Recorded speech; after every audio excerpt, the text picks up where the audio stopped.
Have you ever felt like your mind just won't stop running?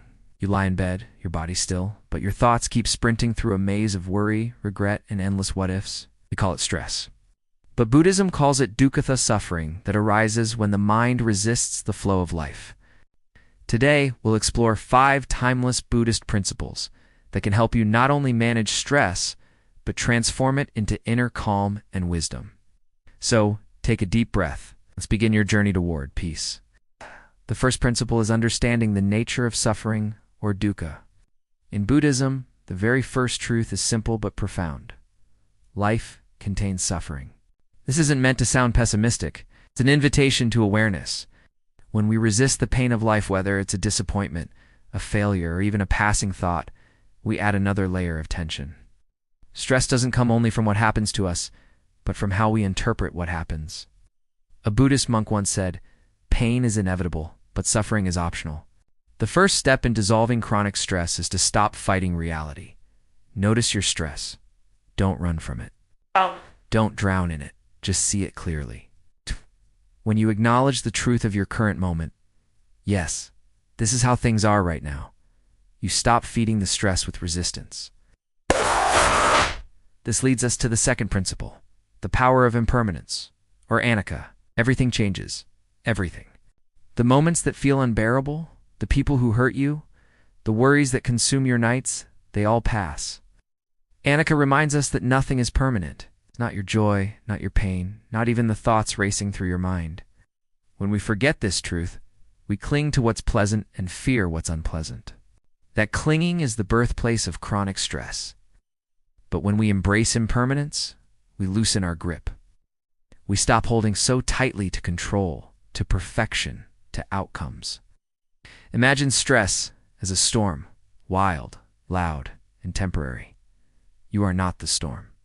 You are the sky behind it, vast, steady, and unchanging.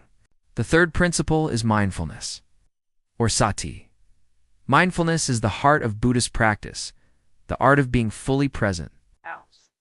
Most of our stress comes not from the moment we're in, but from replaying the past or predicting the future. Mindfulness brings us back home to now. Try this with me. Take one deep breath. Feel the air moving through your nose. Feel your chest rising and falling. That's mindfulness. That's presence. When we practice mindfulness regularly, we begin to notice how stress arises, and we catch it before it consumes us. Instead of reacting, we respond. Instead of spiraling, we pause.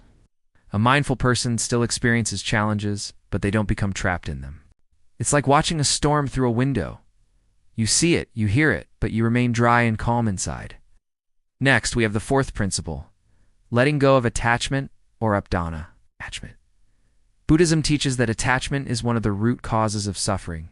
We become attached to people, outcomes, identities, even emotions, and, when life doesn't meet those expectations, stress blossoms. We say things like, "I need this job to feel secure. I need this person to stay happy. I need things to go my way." But the more we need, the less free we become.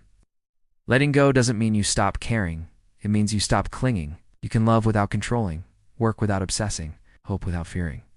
When you release the grip of attachment, you begin to see life as a flowing river. Sometimes calm, sometimes wild, but always moving forward. And you, the observer, learn to float instead of fight. The fifth and final principle is cultivating compassion, or Karuna. The Buddha taught that compassion dissolves suffering not only for others, but for ourselves. When you meet your own stress with harshness, judgment, or guilt, it grows stronger. But when you meet it with understanding and kindness, it begins to soften. Imagine your stress as a frightened child within you calling for comfort, not criticism. You don't yell at a child to stop crying. You'll hold them until they feel safe. That's compassion. And when we extend it outward toward others, we reduce the world's stress, one act at a time.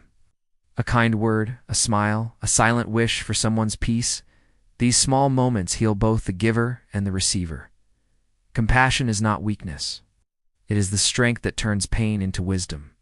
So, how can we apply these principles in our daily lives? Let's put it all together. These 5 Buddhist principles aren't meant to be abstract. They are tools for daily living. The next time you feel overwhelmed, pause. Recognize that stress is a part of being human. Remember impermanence, this feeling will pass. Take a mindful breath. Release your grip on how you think things should be, and respond with compassion to yourself, to others, to the moment. Over time, these small practices build resilience. You begin to live from a place of awareness, not reaction. From a place of calm, not chaos. The world around you may stay noisy, unpredictable, and imperfect, but inside you discover stillness, and that stillness becomes your greatest power. Buddhism doesn't promise a life without stress. It offers something deeper, the wisdom to see stress not as an enemy, but as a teacher. Every anxious thought, every painful moment is a doorway, leading you back to yourself, back to peace, back to the awareness that beneath every storm, the sky is still clear and boundless. If this message touched you, take a moment to breathe deeply and smile, because right now, in this very moment, you are alive, aware, and capable of peace. Thank you for joining us on this journey. For more guidance toward inner wisdom, don't forget to like, subscribe, and hit the notification bell.